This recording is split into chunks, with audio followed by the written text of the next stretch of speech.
Bom, boa tarde. Vamos dar início. Aqui é o professor Alisson falando, aqui do PPGLA.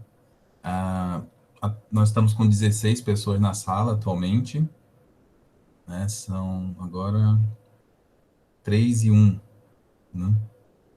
Eu vou começar fazendo uma apresentação simples, assim dá tempo, acho, de chegar mais gente, né? Bom, hoje nós vamos ter um outro momento dentro da programação do PPGLA desse tipo de encontro que está nomeado de Terra à Vista, né? Nós tivemos na semana passada o encontro com a Mariana e hoje é a Leilane. O título aqui da fala da Leilane é uma conversa acerca da produção marginal de 1970 e a formação da literatura marginal amazonense da revista Cirrose. A Leilane é minha orientanda, né? Ela desenvolve uma pesquisa sobre a literatura marginal, especialmente esse recorte, que é o grupo Cirrose, daqui de Manaus, né? Especialmente a partir da leitura que ela tem feito do veículo principal de divulgação das ideias desse grupo, que é a revista Cirrose, né? Então, ela vai falar um pouco disso hoje aqui para a gente. E a Leilane também faz parte do PROCAD, né? E foi ao Rio de Janeiro para fazer uma pesquisa vinculada, né, ao PROCAD, né, a pesquisa dentro desse seu tema. Vou fazer uma apresentação simples aqui da Leilane, pelo que aparece no currículo dela. Tá? Leilane Oliveira Palma Lopes, que tem graduação em licenciatura plena em Letras, Português, pela Universidade Federal do Piauí, em 2009, com experiência na área de letras, com ênfase em língua portuguesa e literatura brasileira. Pós-graduada em docência do ensino superior e em gestão escolar, especialização lato sensu. É professora da Secretaria de Estado de Educação do Amazonas, a SEDUC, desde 2015. Atualmente cursa o mestrado de Letras e Artes da UEA, além de integrar o grupo de pesquisa Memória Artística e Cultural do Amazonas, o que é o Memocut, né? Atuando na linha de pesquisa Arquivo, Memória e Interpretação, na qual desenvolve pesquisa orientada por mim, pelo professor Alisson Leão, acerca da literatura marginal amazonense. É ainda integrante do Programa Nacional de Cooperação Acadêmica, o PROCAD, que é a que eu me referi, projeto de 2018 a 22, intitulado Amazônia, Escritas Possíveis, Memória, Interpretação, Alteridades, desenvolvendo pesquisas acerca da produção estética e cultural do Amazonas. Como hoje o PPGLA está com uma atividade em cima da outra, né, depois, às 17 horas, tem, se não me engano, uma outra atividade aí com a professora Claudiana. Nós vamos hoje ter bastante cuidado com o tempo, a Leilane já está ciente disso, e eu deixo, então, por conta disso também, a fala agora com ela, e volto depois para os comentários. Peço para, né, quem estiver interessado em comentar, perguntar, sugerir, criticar, que anote aí, depois da fala da Leilane, a gente vai abrir aqui o chat ou, eventualmente, mesmo a interlocução direta pelo audiovisual, ok? Leilane, você já está aparecendo aí, fique com a palavra, então. Boa tarde, estão todos me ouvindo? Então, primeiramente eu quero agradecer a todos que reservaram um pouquinho do seu tempo para me ouvir falar hoje sobre literatura marginal, né? Ao PPGLA, né, ao UEA, agradeço também ao meu orientador, professor Dr. Alisson Leão, que está mediando essa comunicação. Então, agradeço a todos vocês, agradeço a presença do Max Caracol, que eu convidei, que ele é um dos escritores da Cirrose, né? Eu convidei, chamei que ele, pedi que ele estivesse aqui, fico feliz que ele está aqui para ouvir, para dar sua contribuição também. Então, o título dessa minha comunicação, como o professor já falou, é uma conversa acerca da produção marginal de 1970 e a formação da literatura marginal amazonense da revista Cirrose. E aqui eu vou falar um pouco das experiências que eu tive em viagem, né, de missão pelo PROCAD. Inclusive agradeço também ao PROCAD que me concedeu essa oportunidade de viajar ao Rio de Janeiro. Eu viajei em novembro do ano passado para fazer essa pesquisa de campo, e lá eu tive contato com alguns manuscritos e periódicos que foram censurados na década de 70, e eu vou mostrar aqui para vocês. Então, antes de mostrar os resultados da minha pesquisa e falar um pouco sobre a minha experiência, né, as experiências que eu tive lá no Rio de Janeiro, eu vou falar um pouco, fazer um recorte, né, de 1970 a 1990, né, e falar um pouco sobre o contexto histórico-político, né, da qual a poesia marginal faz parte, né. Então, é o contexto pós-golpe de 64. Se vocês, vou esperar a Mariana começar a apresentar aí os slides para vocês terem acesso também, poderem visualizar. Então, enquanto isso, vamos continuar aqui para não perder muito tempo. Está aí o título da minha comunicação, que eu já falei. Vamos para o próximo slide.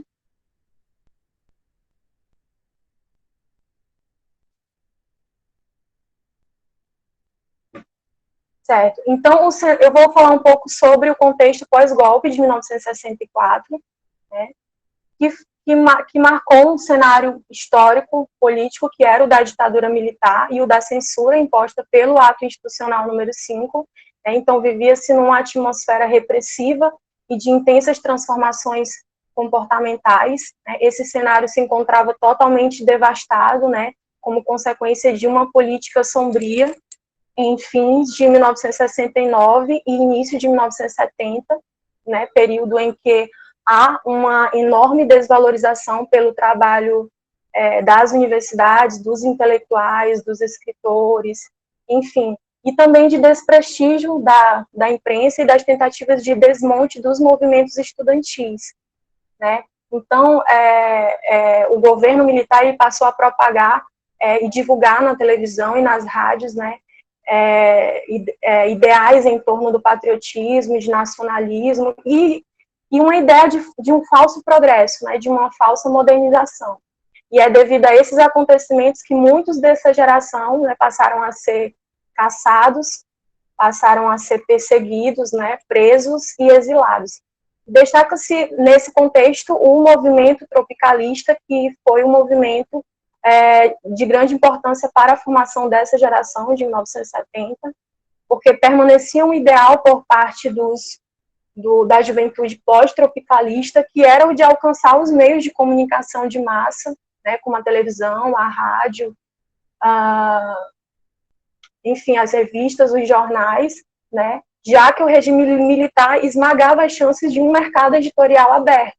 Né, e é nesse meio que nasce uma poesia, que é a chamada poesia marginal, é uma poesia independente, de resistência e ligada ao movimento contracultural, e que, na verdade, expressava mesmo a insatisfação dos jovens mais conscientes da época, né, diante de uma política moralista e demagoga, né, em que se vivia. Então, a poesia ela foi chamada de marginal porque ela foi tida como nociva mesmo à sociedade, né, não só por ela romper com os critérios da linguagem oficial, né, mas também pelo próprio teor das publicações, né, que eram políticas engajadas, críticas, sarcásticas, feministas, e por aí vai. Então, e também cita-se o fato de ser uma poesia que está à margem do corredor editorial, né, e talvez seja essa a sua principal característica também, e o fato dela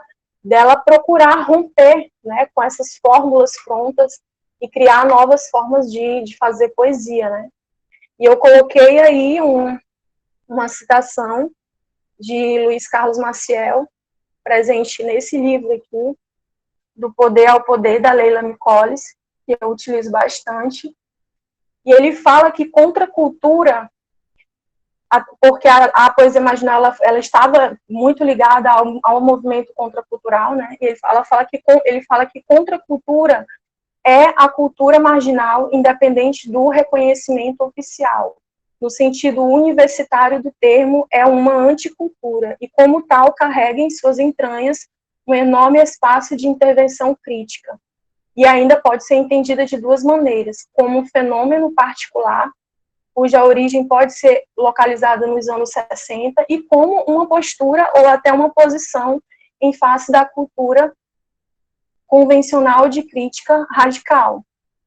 Nesse próximo tópico aí, eu coloquei, né, ruptura, arte útil, né, versus arte pura, confronto entre o tradicional e o moderno.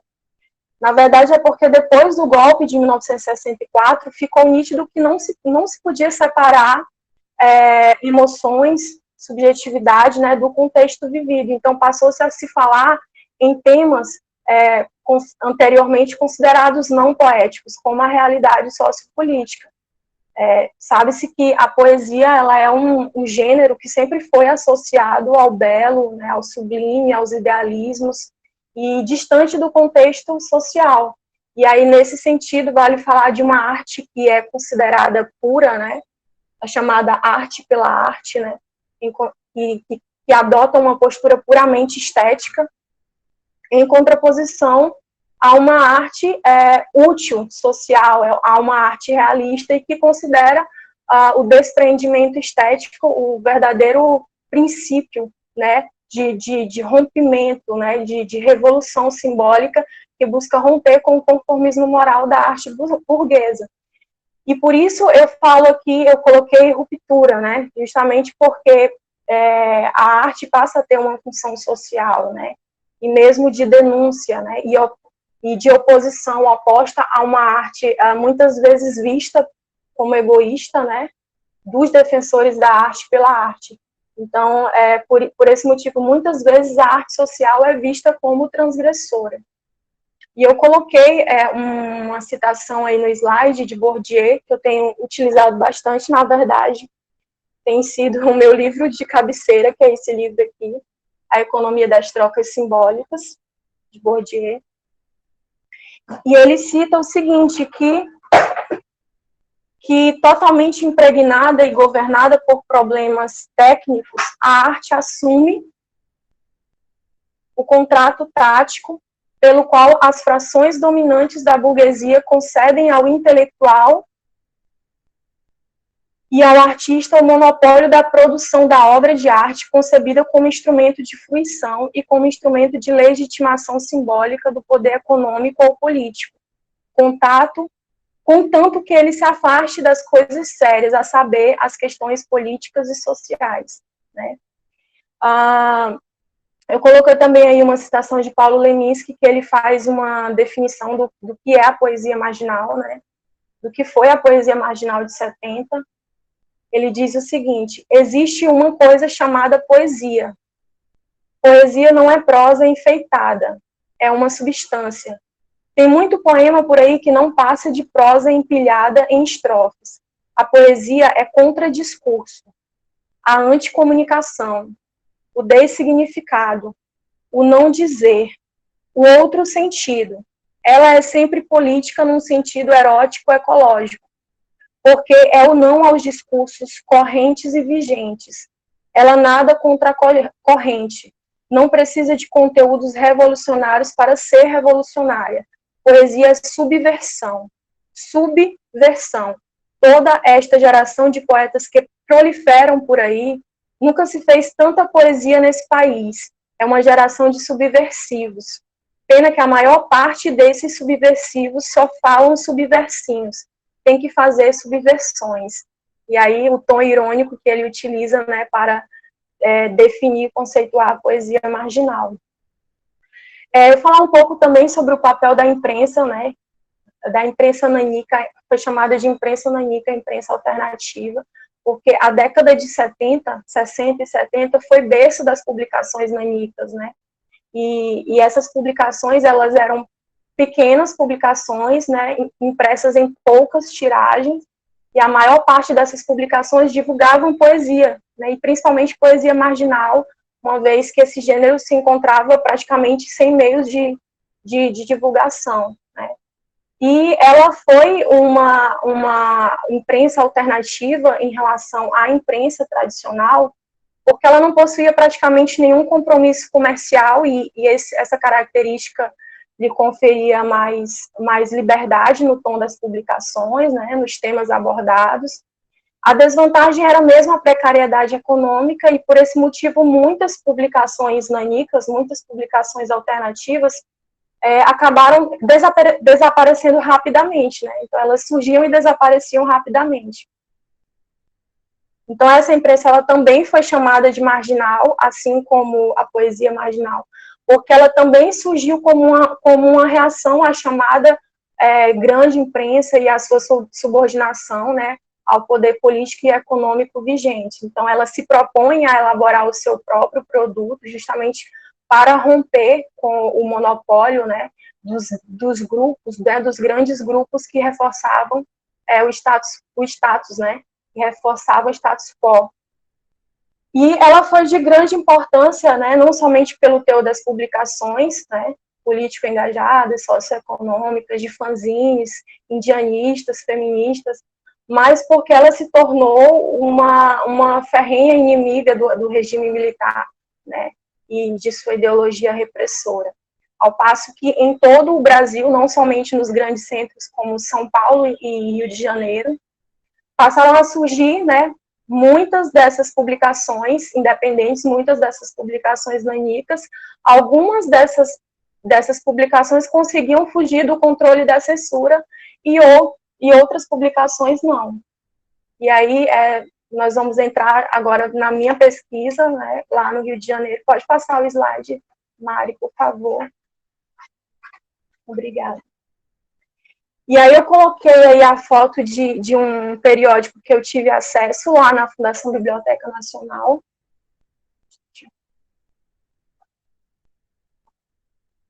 que é o Almanaque Biotônico Vitalidade. É um periódico que foi apreendido pela censura federal. Eu tive acesso a ele, eu tirei foto aí da arte, né? Ele foi lançado em 11 de janeiro de 1976, isso, no Museu de Arte Moderna do Rio de Janeiro. E como vocês podem observar aí pelo slide, toda a arte do almanaque é como se fosse um remédio, é como se fosse um biotônico, né? E o mais interessante é que na bula constava a seguinte frase: contra a inércia, contra a cultura oficial, contra o irremediável e a favor da liberdade, né? Essa revista, esse periódico, ele foi lançado pelo grupo Nuvem Cigana, como vocês podem ver aí no slide, na foto, produção Nuvem Cigana. E esse grupo, ele se destacou por suas performances no universo da poesia marginal, né? Essas performances eram chamadas de arte manha, que é a junção de arte mais manha. E o slogan desse grupo dizia o seguinte: arte manha se faz na rua, mais precisamente no meio dela. E esse grupo era composto por vários escritores marginais, entre eles Bernardo Vilhena, Chacal, Charles. Inclusive, Bernardo Vilhena, ele diz que o almanaque mostrava, a partir de uma determinação da editoria, o trabalho de um número de pessoas que tinham um ponto em comum, que era a denúncia de um estado policial refletido no cotidiano de cada um. Então, no dia do lançamento da revista, que foi no Museu de Arte Moderna, a revista já foi apreendida no dia. Na verdade, houve uma certa confusão, porque ela foi lançada com várias encenações e declamações de poemas e a presença de um bloco de escola de samba. Tudo isso sob o olhar dos policiais que lá estavam. E o texto de abertura de lançamento da revista, eu coloquei aí uma foto e eu vou ler para vocês. Diz assim: artimanha se faz com artifício e artimanha, artefato plástico, pernas, palcos e vedetes, chiclete, chacretes, folia. Artimanha é comício na Cinelândia, na Central. É perigosíssimo. É o início do fim de tudo. É o nada incrementado. É um bolo confeitado e enfeitiçado. Artimanha é denúncia, é discurso, é infâmia, é o produto de um povo que não soube até agora o que é interferir, o que é votar, o que é liberdade, o que é democracia, o que é. A artimanha sabe que sem malandragem não é possível, sabe que é preciso ocupar espaço, sabe que é preciso gastar munição, sabe que Torquato é 8 como biscoito torto. Ai, meus dentes. Não aceite imitações, exija artimanhas. Esse foi o texto de abertura que está aí no slide. Esse foi o texto de abertura de lançamento da revista. Pode passar esse slide, vou mostrar outro periódico que eu tive acesso também lá na Fundação Biblioteca Nacional, que é a revista Malas Artes. Eu tirei foto da capa da revista. Essa é a número 3, de 1976. E ela também foi uma revista censurada, tanto que ela durou apenas um ano, de 1975 a 1976, né, e ela foi editada por artistas e críticos como Carlos Vergara, Bernardo Vilhena, Ronaldo Brito, e ela se diferencia das demais revistas de arte porque ela veicula textos e propostas artísticas que, quando não se opunham, questionavam o mercado de arte que se estabelecia, né, na década de 1970. Esse número da revista, como vocês podem ver, ele tem o título A Pior Pobreza é a Ignorância. Então, eram revistas que questionavam muito. O nome da revista faz referência a Pedro Malas Artes, que é um personagem muito presente em contos populares brasileiros, né, e no cinema também é um personagem bastante astucioso. E o nome é justamente porque faz referência à astúcia que se deveria ter, né, perante os poderosos naquele período, né, naquela período de repressão, de ditadura militar. E a revista ela faz uma análise do sistema de arte e da necessidade de atualização das artes plásticas no Brasil perante a produção internacional. E ao abrir a revista, eu pude ver que há muitas críticas referentes ao nacionalismo, né? Uma crítica direta ao nacionalismo e também à arte moderna, que na época estava muito vinculada ao projeto nacional desenvolvimentista no Brasil, né?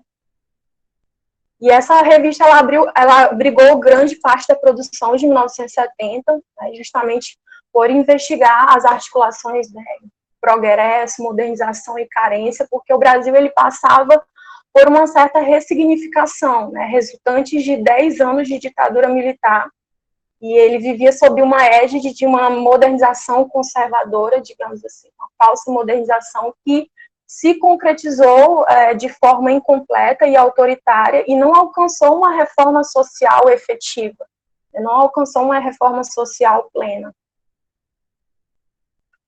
Pode passar o próximo, para mostrar o próximo periódico, Mari, por favor. Então, esse próximo periódico aí, a Revista Extra, ela é de 1977, esse é o número 4, e a Revista Extra, na verdade, aí essa é a capa de um dossiê que foi organizado por João Antônio, intitulado, né, em letras garrafais, como vocês podem observar aí, Malditos Escritores, e reunia contos inéditos de vários escritores, que são esses aí que estão na foto do dossiê. E o mais interessante é que eles estão todos com fotos 3x4, né, e em preto e branco, né, e na parte inferior da foto há uma data como se eles tivessem sido fichados pela polícia, né. Entre esses autores estão Chico Buarque, Márcio Souza, Agnaldo Silva, Plínio Marcos, e aí do lado há uma descrição, eu acho que não vai ser possível vocês lerem, eu vou ler aqui para vocês. Diz assim: eles não se emendam, sempre estão falando no miserê geral, no desemprego e no emprego da força, no feijão, na carne dos amantes, futebol, homossexualismo, cadeia, sempre falando no coração, fígado e intestinos da realidade brasileira. Raça maldita. Então, a contracapa, que eu não tirei foto para colocar aí, mas na contracapa há um texto manifesto, em que eu vou ler aqui um pequeno trecho desse texto, Nesse texto, João Antônio ele coloca em oposição, de um lado, os poderosos, a elite, de outro lado, os mendigos, os moradores de rua, né, as prostitutas. E eu vou ler um pequeno trecho desse texto manifesto que ele coloca nesse dossiê. Ele diz assim: por isso mesmo, aqui se tentou, sem aflições estéticas ou existenciais, sem dar bandeiras ou distribuir mesuras à crítica elitista, levantar um conjunto de trabalhos que ao menos tentasse, com alguma limpeza e objetividade, refletir e repensar realidades brasileiras em um leque geográfico variado, a expor em nível acessível um punhado de histórias das classes subalternas.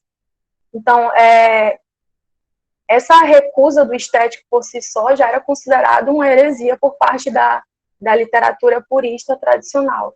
E o mais interessante é que 8 meses depois, Ana Cristina César, ela publica um ensaio no primeiro número do jornal Beijo, que eu também tirei foto do jornal, da capa do jornal. Pode passar esse slide, Mário, por favor. Pronto. Esse jornal, o Beijo, esse primeiro número, né, que vem falando literatura, sabor povo, a questão agrária no Brasil.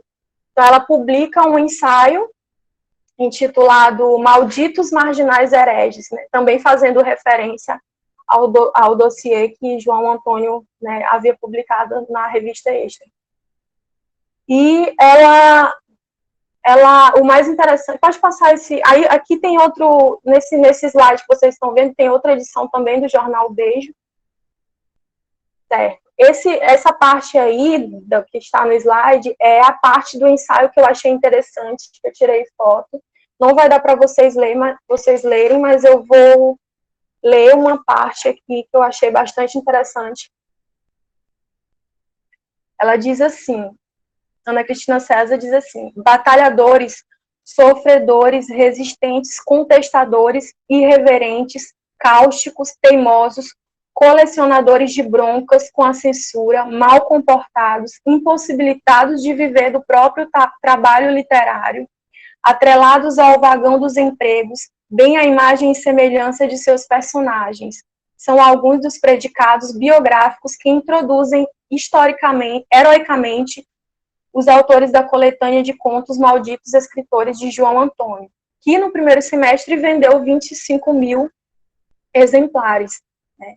E ela coloca também, ela reproduz um poema de Castro Alves que está na epígrafe do dossiê também de João Antônio, que é um poema que diz assim: ó bendito que semeia livros, livros a mancheia, e faz o povo pensar.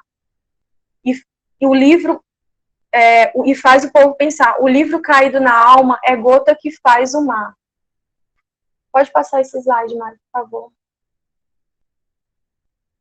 E aí ela diz o seguinte, que o escritor, ele não é mais maldito, né? Ele não é maldito porque ele é bendito. Ele é bendito porque faz o povo pensar, porque tem uma missão pedagógica jesuíta. A relação entre o escritor e o povo não é tão simples e berrante quanto parecia a princípio em Negrito.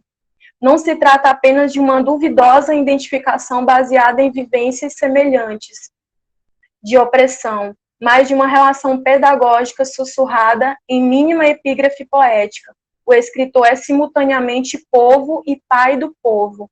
E aí, no texto seguinte, ela vai discutir um pouco sobre o papel, né, o papel do intelectual em 1970. Ela diz que o intelectual de esquerda ainda é o sujeito que tem ideias, opiniões, inclinações revolucionárias, mas que não consegue repensar revolucionariamente o próprio trabalho.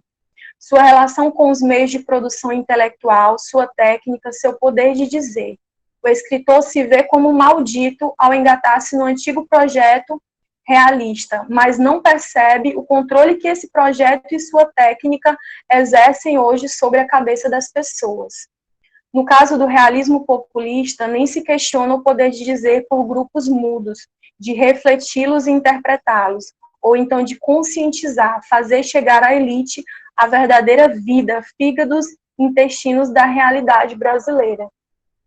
Então, eu não vou me estender nas leituras para não ficar muito longo, mas para além dessas leituras circunstanciais, tanto Ana Cristina César quanto João Antônio, o que eles queriam era mesmo propor uma discussão sobre o lugar do intelectual na década de 1970 no Brasil, né? E nos fazer pensar quais dos limites que nos são impostos nós devemos realmente considerar, né? E o que limita, muitas vezes sem fundamento, a constituição de nós mesmos enquanto sujeitos autônomos. Então, ela quer, na verdade, ela quer fazer essa reflexão, né? Da autonomia do texto literário, da autonomia do sujeito, da função da literatura em 1970, da função da arte, né? Da capacidade que a literatura tem de desvendar o real, né? E de, portanto, produzir saberes e verdades sobre a realidade brasileira. Pode passar esse slide aí, por favor. Então, aí é um manuscrito que nem eu quase não consegui ler, porque ele já estava bastante bem velhinho mesmo, mas ainda consegui ler algumas partes. É um manuscrito que fez parte do movimento tropicalista e também faz parte dos documentos que estão censurados, né, lá na Fundação Biblioteca Nacional do Rio. E é um manuscrito de 1969. Eu coloquei aí a capa do manuscrito.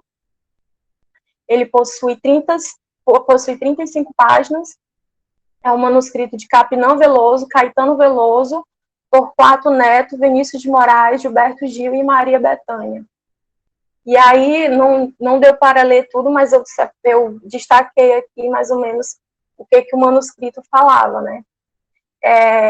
Há aí um questionamento de Gilberto Gil, no manuscrito, ele diz assim: o período atual do Brasil nas artes é o de nacionalização? Aí Maria Bethânia continua: o critério atual de arte brasileira deve ser não filosófico, mas social. Deve ser um critério de combate, a força nova que voluntariamente se dissipa por um motivo que só pode ser indecoroso, de comodidade, covardia ou pretensão. É uma força falsificadora.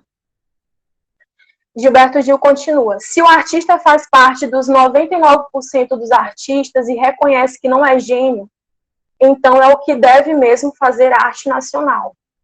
E Vinícius de Moraes conclui: todo artista brasileiro que no mundo atual fizer arte brasileira é um ser eficiente com valor humano. O que fizer arte internacional ou estrangeira, se não for gênio, é um inútil, um nulo, e é uma reverendíssima besta. Então, dá para perceber aqui que eles discutiam o papel da arte, né?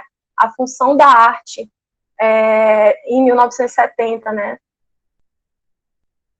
Enfim, eu não vou ler todo, mas esses foram os manuscritos que me chamaram mais atenção. Pode passar esse slide, por favor, Mário.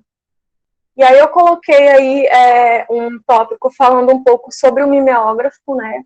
O mimeógrafo enquanto instrumento de resistência sociocultural que exerceu uma função importantíssima na literatura brasileira, não só porque ele foi utilizado como rebeldia, né? Como um instrumento de combate, né, à ideologia imposta pelos detentores do poder, mas pela própria facilidade facilidade de manuseio, barateamento dos custos. Isso condiz muito com o contexto econômico de um país como o Brasil, né, um país de terceiro mundo. Então, ele foi de grande importância. O problema é que o livro mimeografado, ele não possuía status de livro. Ele não era considerado livro, justamente devido à informalidade gráfica, na comercialização, na divulgação, né? E uma vez que os escritores marginais de 1970, eles vendiam seus livretos, né, em bares, portas de teatros, praças públicas. Mesmo assim, foi uma forma de impressão não convencional que foi bastante utilizada por muito tempo, até mesmo como uma forma de autoafirmação. Mas a poesia marginal, ela foi tomando um novo impulso, né, e foram surgindo novas condições para o escritor não consagrado, principalmente através de microeditoras, né, da imprensa nanica também, que acabou favorecendo bastante o mercado alternativo. E aí há uma citação de Júlio Plaza. Ele fala que, do ponto de vista da divulgação, mesmo ao nível da produção, sistema, além das barreiras econômicas, existem as barreiras ideológicas, censura branca, patrulhas que não permitem divulgar edições que não se enquadrem na ideologia geral do poder. Nestas condições, a prática de arte editor, arte-armação de espaço, só pode ser salutar para nós, artistas independentes. Essa prática editorial independente, de um modo geral, fez mais investimentos em termos de processo de criação e produção do que no processo de distribuição e comercialização, estrangulado pela falta de sincronia do sistema, inaugurando, porém, formas múltiplas de circulação, ao privilegiar a troca de comunicação estético-informacional entre autores, e também por formar um público nitidamente universitário ou anônimo através das publicações nas livrarias. Certo? Ok, pode passar. Então, aí eu fiz esse recorte, né, de 1970, mostrando um pouco desses periódicos que eu tive acesso, né, falando um pouco da poesia marginal de 70, e mais o marginal contemporâneo, ele é bastante diferente, ele surgiu a partir de 1990, né, houve várias transformações do sujeito marginal, né, porque há dois movimentos da literatura marginal no Brasil, né, no primeiro, os escritores deram um caráter autônomo, né, à sua produção, mas os escritores, eles pertenciam à classe média alta, né, então, eles deram um caráter autônomo à sua produção, né, em formato mimeografado, como eu já falei aqui. Mas esse novo marginal não, ele está mais associado ao perfil dos escritores, né, sendo estes, em sua maioria, moradores de periferias urbanas, né, envolvidos em projetos sociais e culturais de suas comunidades. Então, esse marginal contemporâneo, ele possui diferenças, né, e ele adquiriu mais rosto, né, a partir de 1990. E o aspecto característico desse marginal contemporâneo é o fato dessa literatura ser produzida por autores que trazem novas visões a partir de suas próprias experiências, né, vividas na condição de sujeitos marginalizados, né. Já o marginal de 70 assumiu mais um papel de porta-voz, né, mais propriamente um papel de porta-voz. Mas vale ressaltar que o marginal e o periférico são conceitos intrinsecamente ligados a modelos de representação, né, que nos faz pensar sobre novas formas de significar o mundo. Não somente isso, mas também produzir identidades. Então, o termo marginal, ele entrou em cena a partir de 1990, não somente para designar o perfil sociológico dos escritores, né, nesse contexto contemporâneo, mas também devido ao próprio teor das publicações, né, da linguagem, que foge um pouco do aspecto formal, né, e o fato desses escritores também estarem à margem do corredor editorial, né, e, portanto, representar uma literatura que não faz parte, digamos assim, dos clássicos nacionais e universais. E aí, nesse próximo tópico, para nós entrarmos um pouco na literatura marginal da revista Cirrose, eu coloquei aí esse tópico, a constituição de uma identidade marginal amazonense, né, porque é importante estudar a Amazônia antes de entrar na literatura marginal da revista em si, porque a Amazônia, ela está longe de ser uma região homogênea, né, não somente porque ela é uma diversidade, possui uma diversidade ecológica, mas também porque ela abarca um conjunto de tradições, valores, princípios que são formadores da sua atual estrutura social, né? Um exemplo disso é o fato dela possuir ainda uma economia baseada no agromercantilismo extrativista, orientada para os mercados externos, né, vinculada aos centros dominantes do sul do país, né, e do exterior. E isso, logicamente, é uma herança histórica que veio a partir da colonização aqui, que nós sabemos que ocorreu de forma devastadora, né, e também devido ao capitalismo, por isso que eu coloquei as condições, esse tópico, condições sócio-históricas e econômicas, colonialismo, imperialismo e capitalismo. O capitalismo foi imposto aqui, né, pelos europeus e se intensificou ainda mais a partir da exploração da borracha, que nós sabemos que utilizou a mão de obra indígena, né, na extração dos recursos naturais e o garimpo vegetal, né. E a Amazônia, na verdade, a Amazônia ela se transformou nesse ambiente de choque, né, entre a antiga imagem que se tem, né, da região, né, de exploração, de violência, né, e também uma imagem de luta, de resistência, porque foram surgindo lutas, foram surgindo revoluções como a cabanagem, né. Então, a cultura amazonense ela foi desenhada a partir do colonialismo, né, do imperialismo, e ela nasceu marcada por uma ausência de consciência regional e que hoje busca por uma identidade, porque após o golpe militar de 1964, o propósito do governo militar era ocupar a Amazônia, né? Era ocupar, e a Transamazônia ela fez parte de um projeto de ocupação, porque se falava num grande vazio populacional aqui.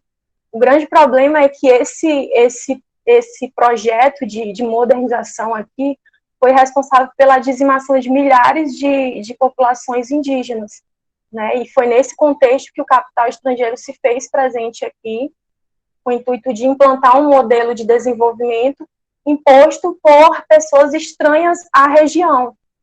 Então, toda essa estratégia de modernização imposta pelo governo alterou drasticamente os modos de vida aqui no Amazonas, né, ocasionando um tipo de capitalismo dependente, né, nas relações econômicas e também relações sociais fragmentadas e, consequentemente, marginais. E é claro que isso se reflete também na arte e na cultura amazonense, né, porque se vem lutando por espaço, né, e por uma mudança de mentalidade de uma cultura que ainda está estagnada, né, que ainda está baseada no colonial, né. Enfim, e as produções marginais, elas acabam também sofrendo, não somente por isso, mas também por uma problemática grande que está relacionada às relações de poder no campo de produção.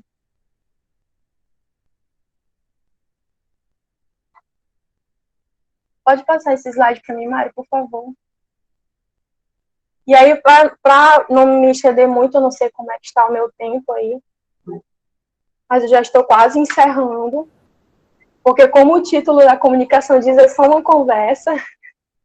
Então, foi nesse contexto que a revista Cirrose surgiu, que a revista Cirrose é o meu objeto de estudo do mestrado, e é claro que eu fiz todo um apanhado da origem da literatura marginal no Brasil, e foi nesse contexto que as produções como as da revista Cirrose surgiram, né, num contexto num período em que a literatura amazonense, ela começa a viver sinais de um certo esgotamento, né, e isso vai se refletir também nas produções poéticas. E o escritor cirrótico, ele discutia, sobretudo, a necessidade de uma mudança de mentalidade que rompesse com o passado, ainda de base cultural colonial, né, e que renovasse a produção cultural amazonense, principalmente por meio da liberdade criativa, né, e essa é uma das semelhanças, né, da arte cirrótica com a literatura marginal de 70, a liberdade criativa, não somente isso, mas também ela foge desses ideais de produtividade de uma sociedade capitalista, né, a questão também do aspecto formal, mas principalmente por ela adotar uma postura de oposição, né, assim como a a literatura de 70. E aí eu vou falar um pouco sobre o campo de produção e o mercado editorial. Eu coloquei aí uma citação de Bourdieu. Ele diz que todas as relações que uma dada categoria de intelectuais ou artistas podem instaurar com as demais categorias constitutivas da sociedade intelectual ou artística, ou com o público externo a esta sociedade, como os editores, o poder político e até as instâncias de consagração cultural, cuja autoridade deriva seu princípio de fora do campo de produtores, a exemplo das academias, são mediadas pela estrutura do campo, na medida em que dependem da posição que esta categoria particular ocupa na hierarquia, que se estabelece do ângulo da legitimidade cultural, no interior do campo das relações de produção e difusão dos bens simbólicos. Então, houve uma autonomização, né, progressiva do sistema de produção e circulação, e também consumo dos bens simbólicos. Essas transformações, elas são correlatas ao campo de poder, isso porque o processo de autonomização da produção artística e intelectual é constituído por classes socialmente distintas, em que há uma inclinação maior pelas regras tradicionais, né, em contraposição a uma minoria que busca romper com essas regras, né, que busca se libertar, digamos assim, libertar os seus produtos, né, de toda e qualquer dependência social, seja de censuras estéticas, éticas, seja do controle de academias, né, seja do próprio poder político, que muitas vezes utiliza a arte como instrumento de propaganda, né. E por isso é interessante se pensar nessas questões sobre a necessidade de políticas culturais que intervenham nisso. Sobre isso, Benjamin Abdallah, ele cita o seguinte, essa citação eu tirei desse livro aqui, eu estou concluindo, Fronteiras Múltiplas, Identidades Plurais, de Benjamin Abdallah. E ele diz o seguinte, eu coloquei a citação aí no slide, mesmo a contestação pode tornar-se um produto de comercialização, desde que assimilável à perspectiva mercadológica dominante. Questionamentos que venham a se colocar como problema, ou diferenças culturais que não se reduzam a esses tipos de produto, isto é, que não se transformem em mercadorias administradas, são desconsiderados e excluídos do sistema. E aí pensa-se, mas o que fazer para melhorar as produções, a literatura marginal, as produções marginais aqui? Será que, por exemplo, o ensino dos tipos de literatura marginal nas escolas não seria necessário, né? Especialmente a literatura marginal local, ou mesmo uma abertura maior do mercado editorial, né? Porque o mercado editorial não se fecha somente devido ao cunho contestatório dos textos, né, dos textos marginais, né, dos escritores marginais, que muitas vezes são limitados por disposições éticas, estéticas, políticas, como nós sabemos, mas também pela própria condição financeira do autor, muitas vezes. Né, e aí entra, mais uma vez, essa questão das relações de poder no campo de produção. E sobre isso, Bourdieu fala o seguinte, que o rendimento simbólico de determinado produto cultural gira em torno do seu grau de legitimidade e, consequentemente, de seu poder de distinção e de discriminação. Essa legitimidade varia conforme as trocas entre os membros das mesmas classes sociais e entre classes sociais diferentes. Nesse viés, há uma hierarquia de valores reconhecidos e que gera uma espécie de lucro simbólico. Essa hierarquia indica os objetos dignos de integrar-se no mundo cultural e aqueles que deles são excluídos por serem considerados ridículos ou vulgares, né? E aí a gente percebe que mesmo as pequenas editoras que abraçam a causa dos autores marginais, muitas vezes elas sentem receio pela receptividade do produto, ou pela pouca vendagem, né? E acabam limitando o número de tiragens da obra.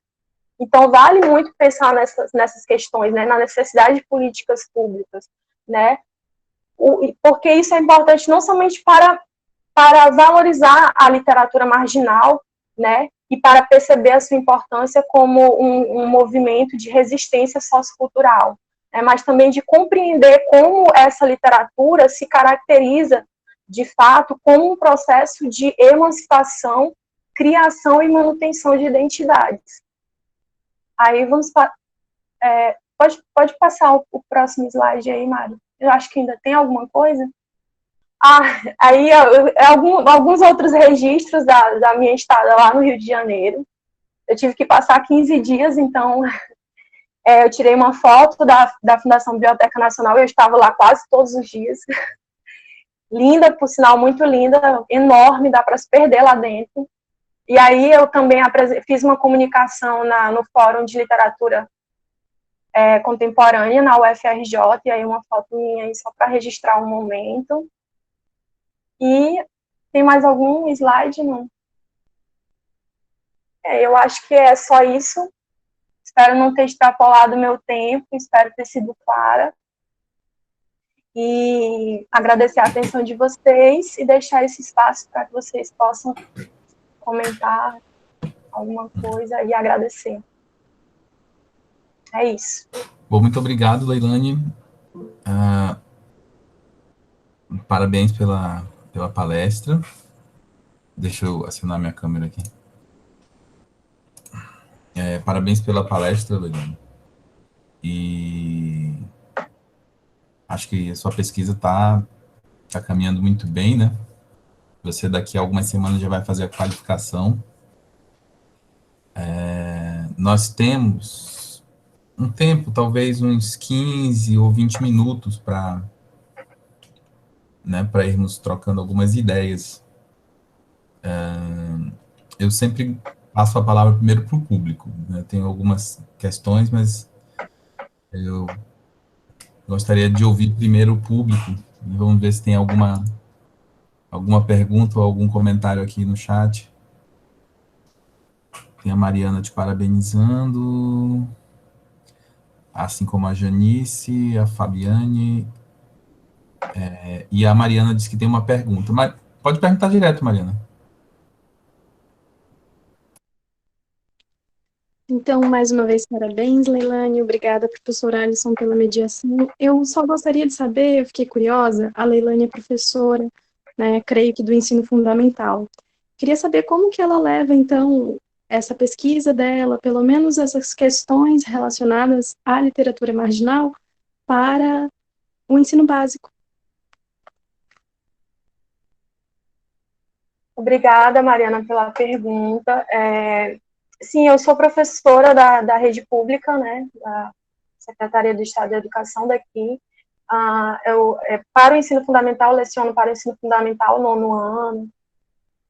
E eu sempre, inclusive eu fiz um projeto com eles a respeito do movimento tropicalista, e aí eles puderam ter acesso às músicas que marcaram, né, o movimento tropicalista.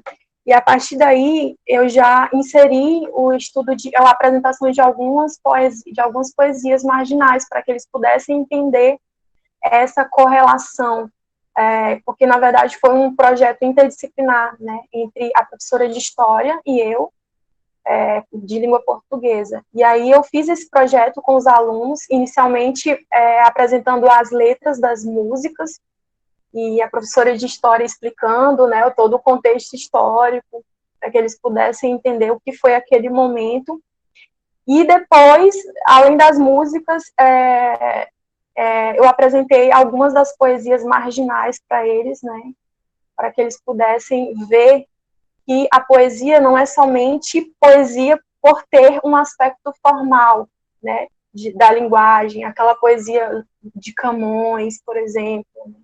E aí, porque eles já têm esse acesso, né? Quando eles estudam a literatura, o gênero literário, poesia, ele já tem acesso às poesias, aos sonetos de Camões, de Vinícius de Moraes, e por aí vai. E eu achei interessante, porque eles questionaram muito, mas isso é poesia? Isso é poesia? E assim, eles são adolescentes, né? E aí, sim, isso é poesia. E expliquei todo aquele momento, como foi importante, como foram importantes aquelas produções diante daquele cenário político, né?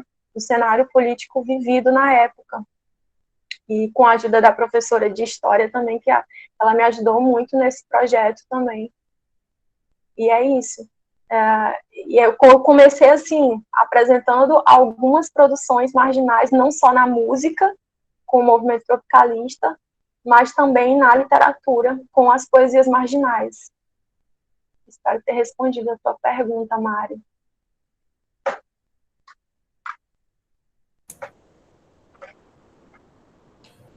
Bom, acho que sim, né?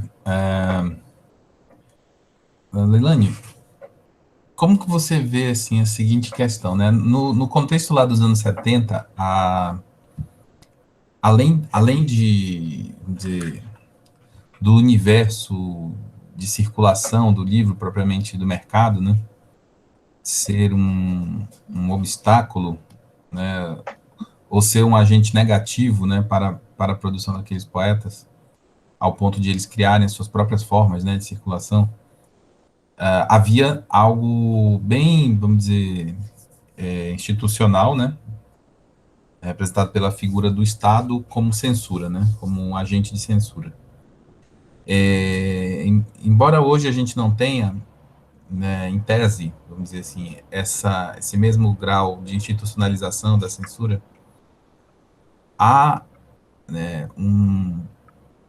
vamos dizer assim, um universo de obstáculos para a circulação, né, como havia antigamente. Você não aprofundou isso, mas na sua pesquisa você fala sobre a relação, né, do Cirrose com o problema da circulação editorial, a princípio aqui, né, em Manaus, na época em que o grupo surgiu. Então, há outras formas, né, por assim dizer, de bloqueio, né, de interdição para essa circulação. Você acha que depois que um grupo se estabelece como Cirrose, por meio de estratégias próprias, você acha que esse grupo ainda buscaria um tipo vamos dizer, de representatividade, de aprovação dessa circulação a que eles eram impedidos antes? Ou o grupo, de alguma maneira, se estabelece também como, né, uma circulação própria, em suportes próprios, de maneira que cria um nicho próprio de mercado, né, se a gente puder dizer assim, né, ou até que ponto houve, né, como uma espécie assim, de energia negativa a princípio, né, esse contra-ataque, né, ao mercado local, e até que ponto, a partir de certo momento, né, isso se tornaria uma característica, vamos dizer, mais duradoura, ou mesmo que o grupo deixasse de almejar alguma pretensão de circulação nos meios tradicionais. Como se organizou o Cirrose nisso? Porque são já quase 20 anos, né? Desse 2000, 2003, a primeira revista, 2003, né? isso, Mas a 2000 pois é, mas os primeiros participantes, eles, na verdade, já atuavam, assim, pelo menos desde o final dos anos 80, né? Mas, enfim, de qualquer forma, né, pelo registro, você teria aí já quase 20 anos, né, da formulação desse grupo, ou movimento, enfim. Como você acha que eles se inserem, assim, do ponto de vista do mercado? Professor, assim, quando eu comecei a estudar e a procurar entender mais o movimento, eu percebi que, e até tendo contato, quando eu fui tendo um pouco mais contato, não só com as revistas, né, com os outros números das revistas, mas também contato com os escritores, eu percebi que essa questão de eles não fazerem parte do mercado editorial é uma marca deles. Eles realmente não têm essa pretensão de fazer parte do mercado editorial. Porque justamente eles têm o objetivo deles é justamente fugir dessa produtividade, né, de uma sociedade capitalista. Então eu entendi que, e aí eu cheguei até a questionar um dos escritores e perguntei se eles tinham pretensão, né, de adentrar o mercado editorial. E veementemente ele me respondeu que não, que não é uma pretensão da Cirrose, que essa é uma marca dela, ela quer se manter de forma autônoma, né, de forma independente, né, distante mesmo do mercado editorial, porque ela não quer se prender a nenhum tipo de disposição estética, ética, moral, política, e essa é uma marca mesmo do movimento, né, da revista. Eu espero ter respondido. Eu considero, assim, o Cirrose o movimento mais forte, né? Depois, que eu digo depois cronologicamente, né? Assim, depois, né? Após ter acontecido o Clube da Madrugada, aqui, né, em Manaus. Você, não sei, claro, isso não é, talvez não seja uma intenção inicial da pesquisa, mas você acha que haveria parâmetros para comparar esses dois movimentos? Aí depois, estou vendo que surgiu uma pergunta aqui do Vladimar, daí a gente passa para a pergunta dele depois. E se há parâmetros de comparação entre os dois movimentos, com o Clube da Madrugada, eu acho, professor, que inicialmente até que sim, mas hoje em dia não mais, porque o Clube da Madrugada, pelo menos ao meu ver, eu nem sei mais se ele pode ser considerado marginal, né? Ele já está em outro patamar. Eu acho que totalmente diferente do movimento cirrótico, totalmente mesmo. Até porque a cirrose ela não é conhecida, né? Ela, quando você até mesmo por quem estuda literatura aqui, quando você comenta, muitas pessoas não conhecem, mas quando você comenta sobre o Clube da Madrugada, muitas pessoas já conhecem o Clube da Madrugada. Então, o Clube da Madrugada ele já está institucionalizado. É claro que abriu muitas portas, né? E novas visões, novas formas de significar o mundo, mas eu acho que, para parâmetros de comparação, eu acho que são bem diferentes os movimentos, ao meu ver, né? Não, pois é, Leilani, a comparação também aprecia a diferença, né? Então, acho que você levantou um ponto em determinado momento interessante, que daria uma possibilidade dessa comparação e diferença, que tem a ver com as origens de classe de forma mais generalizada, né, dos artistas que atuam nesses movimentos, né. O Cirrose, enquanto o Clube da Madrugada surgiu como uma espécie assim de reação, né, de uma certa classe estabelecida em uma zona intermediária da sociedade, né, na época já se podia chamar de uma nascente classe média, né, aqui em Manaus, formado assim por filhos vamos dizer, das elites liberais, né, nem pertencentes àquela elite aristocrática de antes, né, mas também não originários das classes mais pobres, né. No Cirrose você tem muitos artistas que vêm dessas classes mais pobres, né. Sim. e trazem, portanto, uma cena, né, um jeito de dizer, de escrever, de ler, né? Seria interessante também pensar, né, ou quais são as bibliotecas, né, que a gente consegue encontrar conforme vai lendo os textos dos autores, dos artistas, né, da Cirrose. Então, são aí comparações do ponto de vista da diferença, né? Você levantou esse E, ponto lá sobre essa questão da origem, né? sim, isso é um ponto interessante, porque muitos escritores da cirrose, muitos nem têm o ensino superior, né?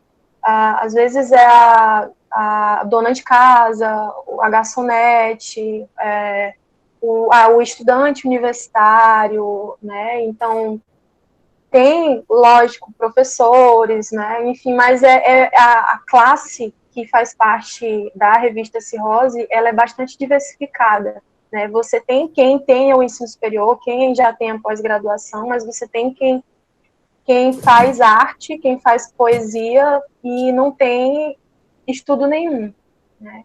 Uhum, Então, isso é um ponto interessante, de que a maioria dos escritores da Cirrose vem de uma classe social baixa, né, pertencentes, moradores de periferias, né, e muitos ligados também a projetos sociais, pelo que eu pude observar e conversar com alguns deles também. uhum.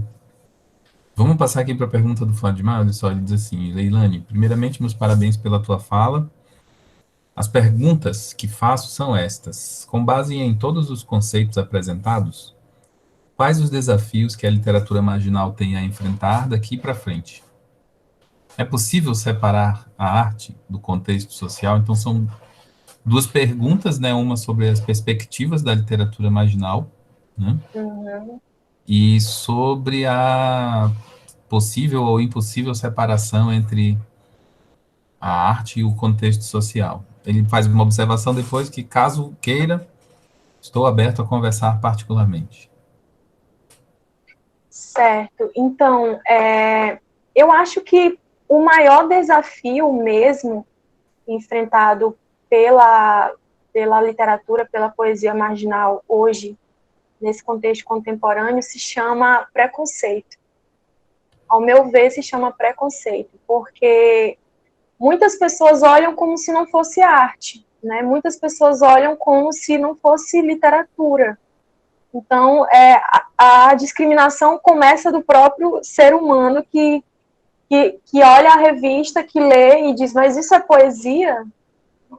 Então, isso já é uma forma de preconceito. Então, acho que o primeiro desafio, e eu acho que o maior realmente, é o preconceito por parte das pessoas, né? E justamente por não entender o contexto social de produção da revista, não entender os objetivos, os propósitos da revista, né, do movimento, as pessoas já julgam assim, julgam sem entender, né? E fora essa questão do preconceito e da discriminação, está que também está atrelado ao preconceito, está o preconceito do próprio mercado editorial que não abre portas, né? E como eu já falei, as pequenas editoras que ainda apoiam, né, os autores marginais, elas têm receio em relação à receptividade, à vendagem do produto, né, aos possíveis prejuízos, né, como as pessoas vão olhar aquele produto e, e o cunho contestatório dos textos. E então, por isso que é importante pensar em políticas culturais que passem a inserir o estudo mesmo dos tipos de literatura marginal no ensino, né? Então, eu acho que o grande desafio mesmo se chama preconceito. Qual é a outra pergunta? Se é Sobre a possível, possibilidade de separar a arte do contexto social. se é possível separar a arte do contexto social. Eu acho, assim, ao meu ver, né, hoje em dia, eu acho que a arte ela tem que ser social, Ela tem que ser social porque a arte ela tem que estar atrelada ao momento cultural, ao momento político que se vive. Então a arte ela não pode ser a arte ela não pode ser impessoal. Ela não pode ser impessoal, né? O discurso artístico não pode ser impessoal, ao meu ver. Então, a literatura, ela tem tudo a ver com social, tem tudo a ver com história. Então, por que separar, por exemplo, a arte e a poesia do social, do contexto social, né? Então, ao meu ver, não, porque hoje em dia, nós que vivemos nesse contexto contemporâneo, nós sabemos que a arte ela não é só associada aos idealismos, né, à arte romântica, sabe, a natureza, ao belo, ao sublime. Não, não é mais isso, né? Os tempos mudaram, a história é outra, a política é outra, e a arte tem que acompanhar isso também. Então, isso. Espero ter respondido. Tem uma questão também, Liliane, sobre os registros, né, da cirrose.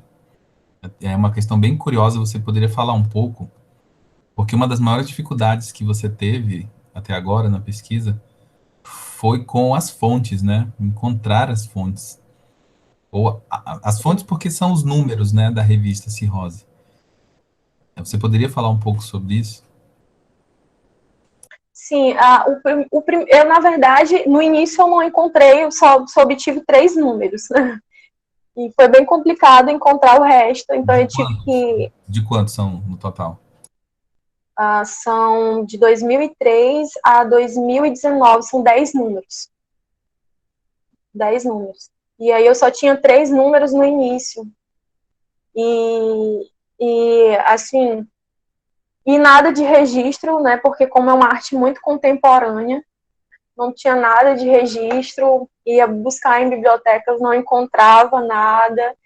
E enquanto eu não obtive, não fui à procura, né, de alguns escritores da revista para tentar entender mais sobre o movimento, né?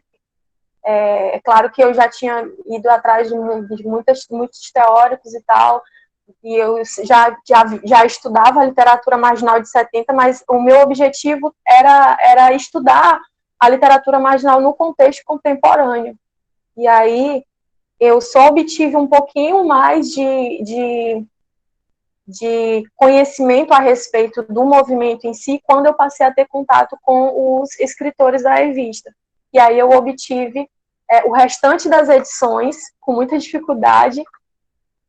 O primeiro número da revista ele foi queimado, né, em 2003, então ele foi censurado.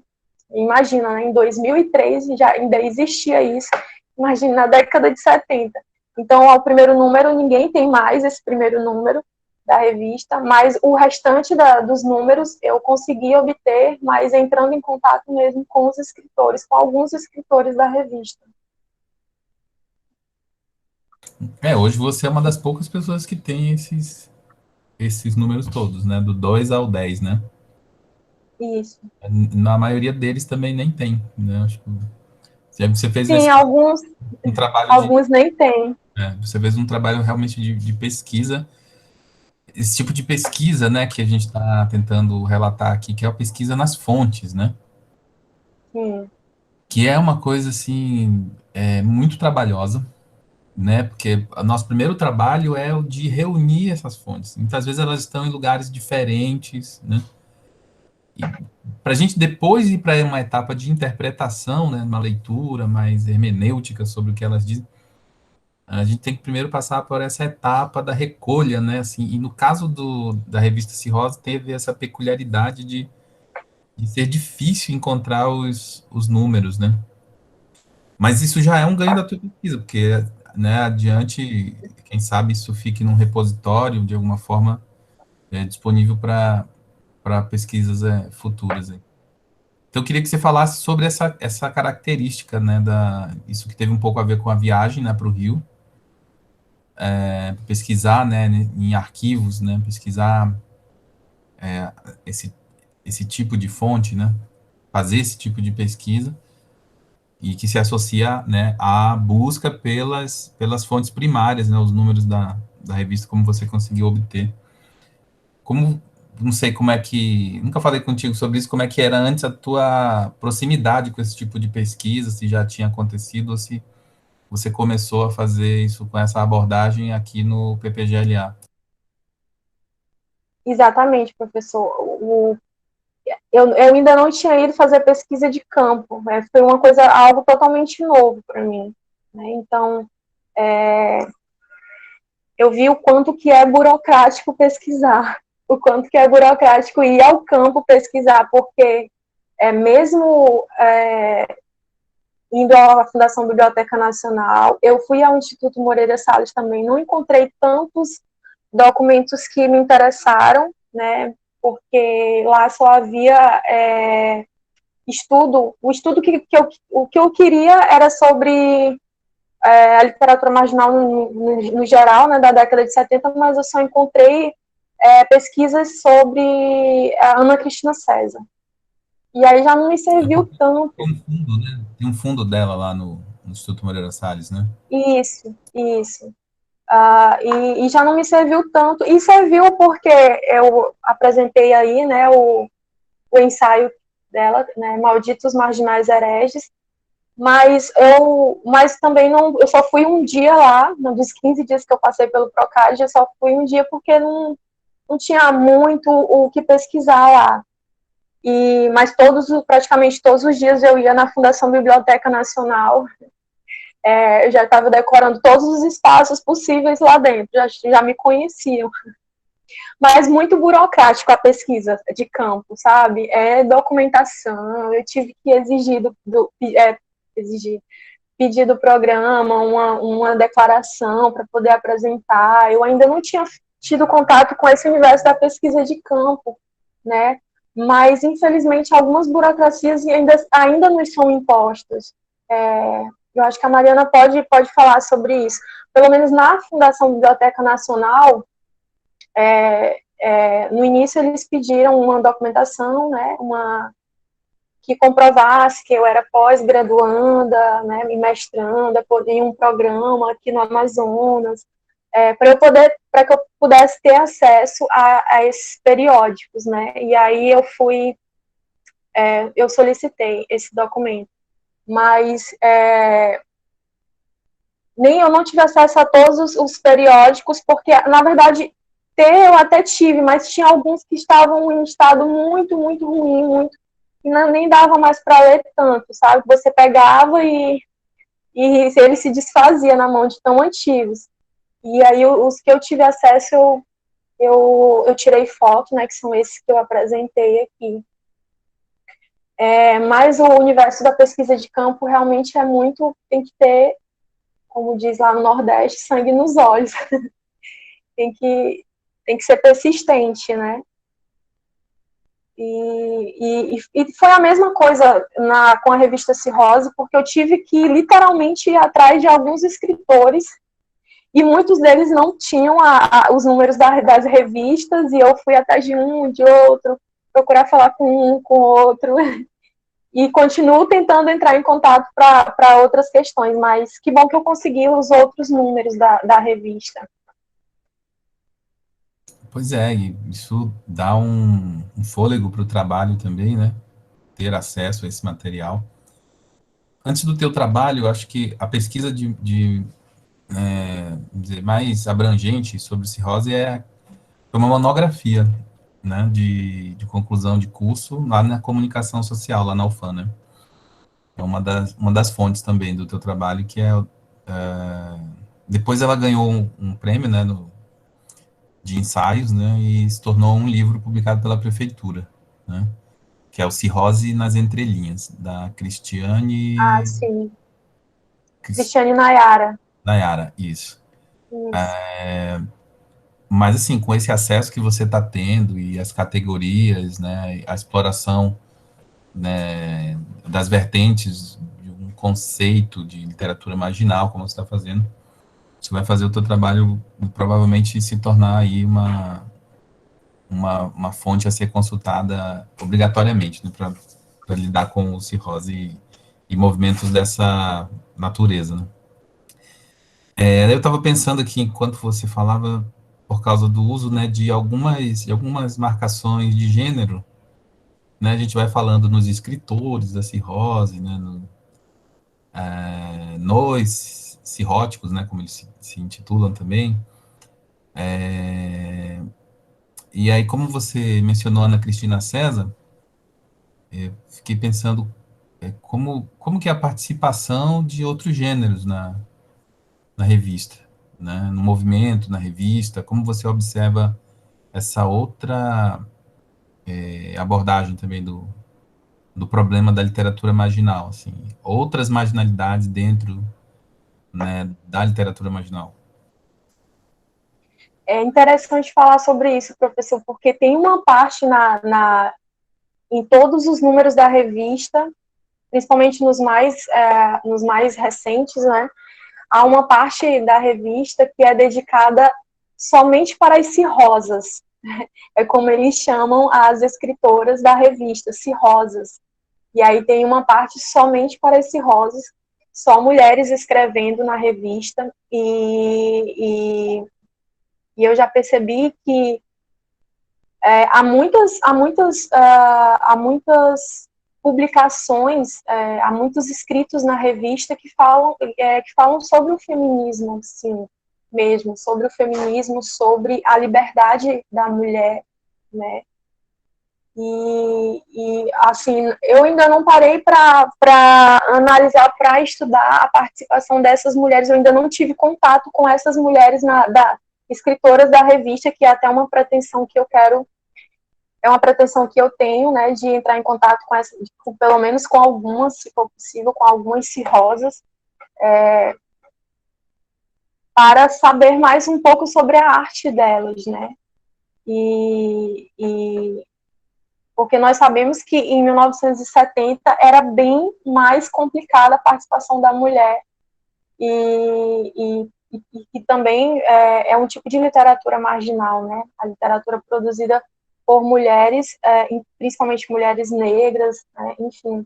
E ainda mais as que fazem parte da cirrose, que além de serem mulheres, né, e já haver um preconceito aí, elas também fazem parte de classes sociais baixas, né? Então, aí é outra forma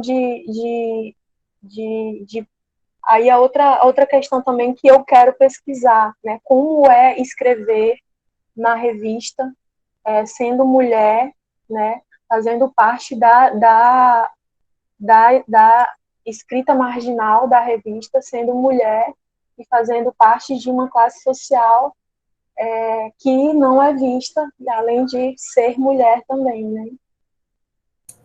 Sim. Eu já tenho até a primeira pergunta para você fazer para elas. O que elas acham desse nome cirrosas aí? Ai. Eu vou perguntar. Né, tá bom. Bom, deixa eu ver se tem alguma pergunta aqui no chat. Nenhuma, só algumas congratulações aqui da Vanessa e do Breno. Alguém tem mais alguma pergunta aqui na sala para fazer? Algum comentário, observação?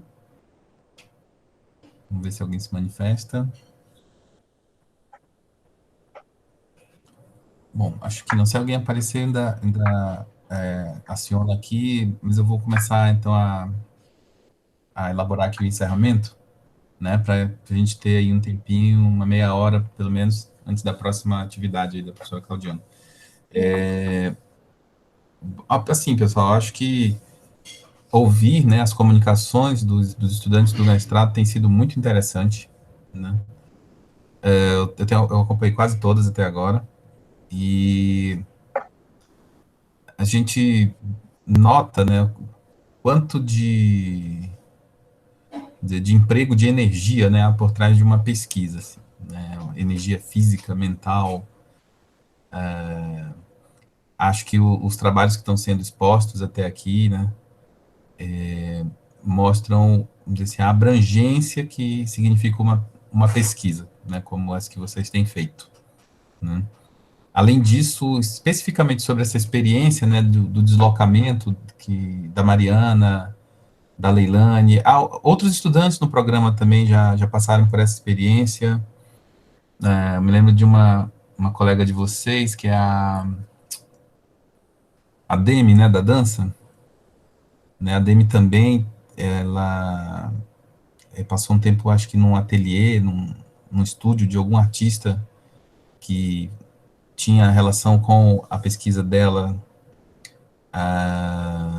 sobre a Pina Bausch, né? Então, e tem outros casos, a gente teve outros casos a Mariana está confirmando aqui que foi a Demi. Tem outros casos, e eu acho que, principalmente para o pessoal que está começando agora no programa, né, seria muito interessante colocar isso como uma possibilidade para esses 2 anos, né, agora que já nem são mais 2, mas para o tempo em que está aqui no programa, ou mesmo se não der durante o programa, mas quem sabe aí logo depois de se tornar egresso, né? Nós temos acompanhado os egressos na medida do possível e muitos deles têm também relatado essas experiências assim. Que seja alguma coisa que seja algo que vá contar como uma recolha de fontes para pesquisa, né? Algum centro de referência a respeito do seu tema ou do artista que você está estudando, né? Ou do movimento, enfim.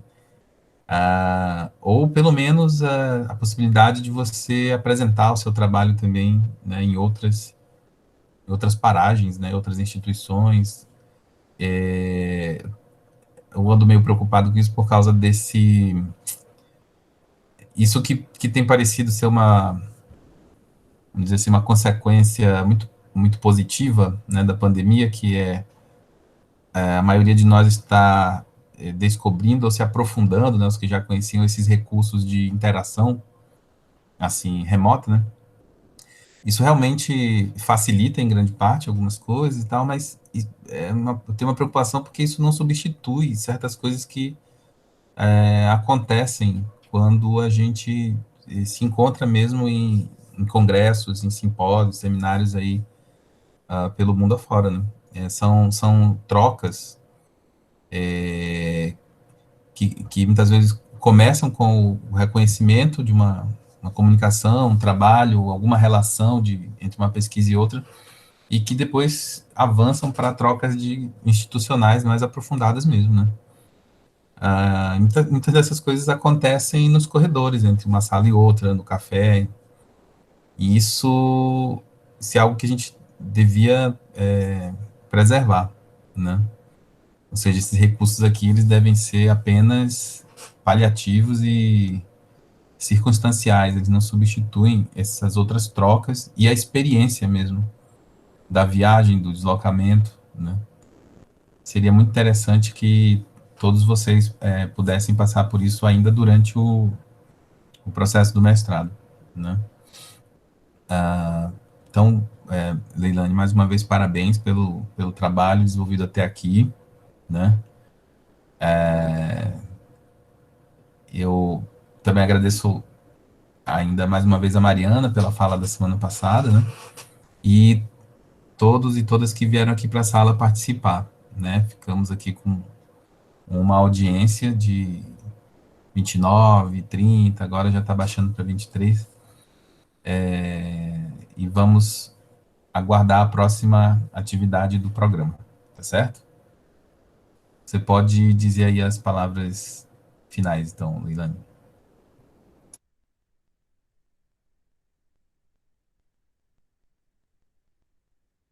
O microfone, Leilane, está desligado. Pronto. Então, eu quero agradecer a todos que estão me parabenizando aqui no chat. Fico feliz de poder relatar aqui as minhas experiências pelo PROCAD, né? E não só como pesquisadora, mas como pessoa mesmo. Foi uma experiência bastante enriquecedora. E eu queria fazer mais viagens para pesquisar, queria voltar. Infelizmente, eu não sei se vai ser possível devido a esse esse momento que nós estamos vivendo, né, de pandemia. Espero que todos estejam bem. E é isso. Agradeço a presença de todos, agradeço a mediação do meu orientador, que tem me ajudado bastante, com muitas dicas, agradeço a mediação dele aqui. Agradeço ao PPGLA e ao EA, e também ao Procad. Espero que todos fiquem bem. Obrigada por me escutarem, por terem reservado esse tempinho aqui para me escutar. Muito E bem. agora Então, estão dizendo aqui que tem outra entrevista às 17 horas. exatamente. Por isso mesmo estamos encerrando agora. Meia hora para tomar café, tomar água e entrar na outra atividade. Obrigado, pessoal, e até a próxima.